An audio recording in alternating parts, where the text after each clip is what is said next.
Kisah Nuaiman, sahabat Nabi yang paling jenaka. Nuaiman juga banyak melakukan hal-hal konyol dan jahil yang mampu membuat Rasulullah dan sahabat lainnya tidak kuat menahan tawa. Target keusilannya bukan hanya para sahabat, tapi juga Rasulullah SAW. Karena itu, Rasulullah pernah berkata, Nuaiman akan masuk surga sambil tertawa, karena ia sering membuatku tertawa.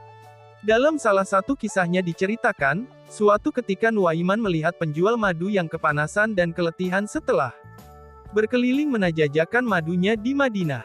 Namun, tidak satu pun dagangannya terjual. Nuaiman lalu menjumpai penjual madu itu dan diajaknya menuju rumah Rasulullah SAW.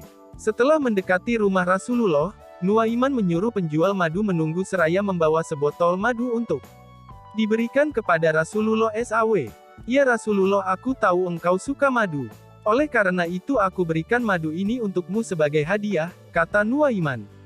Sepintas Nuaiman senyum-senyum sendiri. Lalu, ia menjumpai penjual madu itu dan mengatakan, aku akan pergi karena masih ada urusan. Sebentar lagi penghuni rumah itu akan keluar dan membayar harga madu itu, ucap Nuaiman.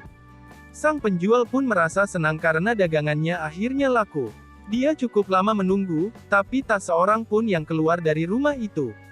Akhirnya, penjual madu itu mengetuk pintu rumah Rasulullah. Wahai penghuni rumah, bayarlah harga maduku, katanya. Rasulullah SAW yang ada di dalam rumah pun terkejut. Tapi, Rasulullah langsung menyadari perbuatan Nuaiman yang sedang ingin membuat lelucon. Tanpa berkata apapun, Rasulullah SAW menemui penjual madu dan membayar harga madu itu. Ketika Rasulullah bertemu dengan Nuaiman di kemudian hari, beliau tersenyum dan berkata, apa yang telah engkau lakukan terhadap keluarga nabimu? Wahai Nuaiman, kata Rasulullah. Sambil tersenyum, Nuaiman menjawab, ya Rasulullah, aku tahu engkau suka sekali menikmati madu.